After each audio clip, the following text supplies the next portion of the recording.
Je bénirai le Seigneur en tout temps.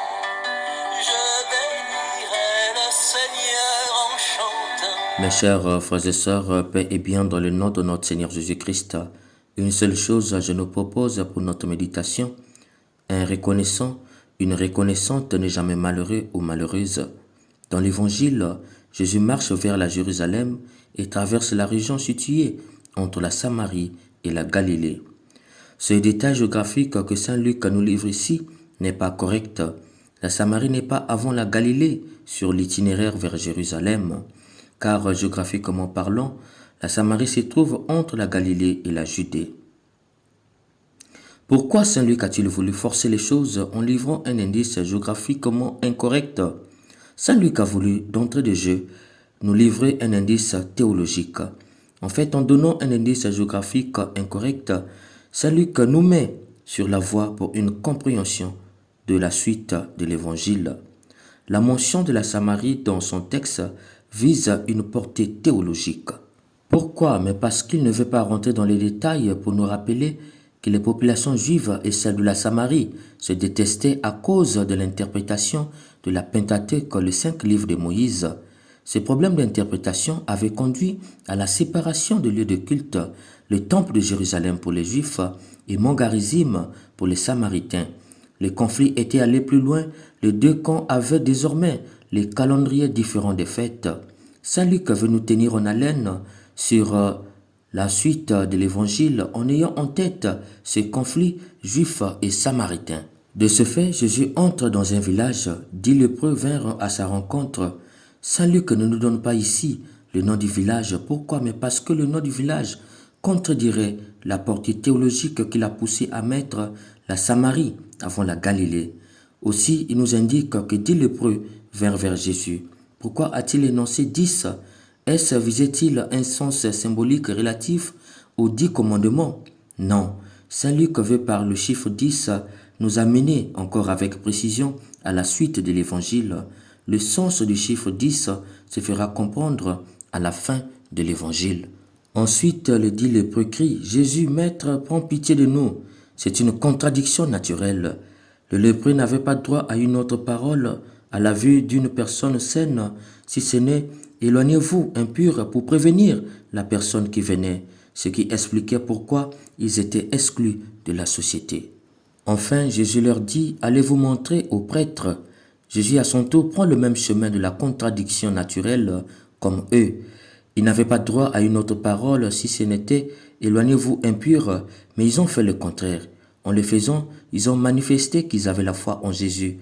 Et Jésus à son tour emprunte le même chemin de la contradiction pour vérifier leur foi. Allez vous montrer chez les prêtres. Mes chers frères et sœurs, au moment où Jésus les envoie chez les prêtres, ils sont encore lépreux. Les prêtres avaient parmi leurs fonctions authentifié que la personne a bien la lèpre et lui demander de s'éloigner de la société, mais aussi de vérifier si la personne est guérie de la lèpre pour la réintégrer dans la société en commençant par l'admettre au temple. Or, eux sont encore malades. Cela veut dire que Jésus les envoie à l'abattoir, car un lépreux qui décide de réintégrer la société après avoir été banni décide librement de se faire lyncher. Il devait donc dire à Jésus « Comment tu nous envoies chez les prêtres pour qu'ils nous réintègrent alors que nous ne sommes pas encore guéris ?» Mais sans rien dire et réfléchir sur les dangers qu'ils encouraient, ils vont partir.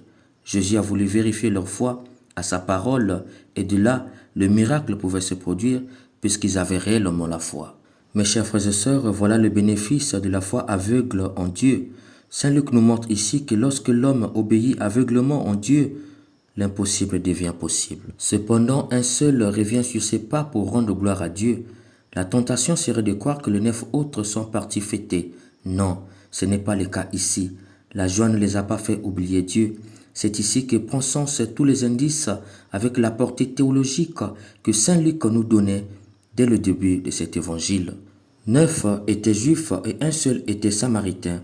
Les 9 juifs ont 2 portées théologiques. Primo, Saint Luc veut nous montrer que ceux qui se considèrent comme de vrais saints sont souvent des vrais pécheurs. Les Juifs, eux, étaient censés être purs, et d'ailleurs s'ils n'aimaient pas les Samaritains, c'est parce qu'ils les considéraient comme hérétiques, païens et impurs. Sauf que eux sont plus impurs, puisqu'ils sont 9 au total, alors qu'il n'y a qu'un seul Samaritain. Segundo, les 9 sont juifs et étant juifs pour eux, la foi est aveugle. Quand Dieu dit en obéissant discuter, Jésus leur a dit allez vous montrer chez les prêtres, donc ils doivent arriver jusque chez les prêtres. Tandis que le Samaritain, celui qu'on croit être pécheur, pur et damné pour les Juifs, lui sa foi est intelligente. Il n'obéit pas pour obéir, il réfléchit, d'où il fait marche en arrière. Pourquoi? Mais parce qu'il a compris que la bénédiction de Dieu ne sont pas des acquis ou des droits. Il a compris que l'action de grâce à chaud apporte plus de bonheur à celui qui fait don. Il a compris que la reconnaissance doit s'exprimer sans attendre, sans être différée. Sinon l'oubli peut passer jouer le sale tour. C'est pourquoi Jésus le dit, relève-toi, ta foi t'a sauvé. Mes chers frères et sœurs, on ne peut être reconnaissant et être malheureux. En revenant vers Jésus pour dire merci, Jésus l'a encore béni. Relève-toi, ta foi t'a sauvé. Il faut entendre par là, relève-toi de tous les maux qui te bloquaient. En grec, le mot relever équivaut à la résurrection. Au nom de sa reconnaissance, Jésus le ressuscite de tous les maux qui le défiguraient, y compris la mort. Très souvent, nous prions Dieu que quand tout va de mal en pis. Aujourd'hui, il est difficile de prier sans demander. Il est difficile de prier rien que pour dire merci et conclure la prière puis dormir. Il faut entendre, protège-moi, donne-moi ceci, donne-moi cela. Dieu connaît tout cela. Avant qu'un mot ne sorte de ta bouche, il le sait. Dieu connaît tes besoins. Rends grâce, le reste, il le fera. C'est pourquoi dans la première lecture, l'auteur sacré du livre de la sagesse nous dit « Recherche la parole de Dieu, désire-la, elle fera ton éducation. » Chers bien-aimés, rends grâce pour la santé, pour les 5 sens, la famille, l'amour, l'amitié, la musique, le rire et le foot. Rends grâce pour les souffles de vie, pour l'aller-retour au travail en voiture. Rends grâce en toutes choses. Tu verras que tout le reste te sera donné en surcroît. Car on ne peut être reconnaissant envers Dieu et être malheureux. La reconnaissance est le paiement du pauvre envers Dieu. Elles font le cœur de Dieu comme le soleil fond la glace. Si tu as compris, que Dieu te bénisse. Amen.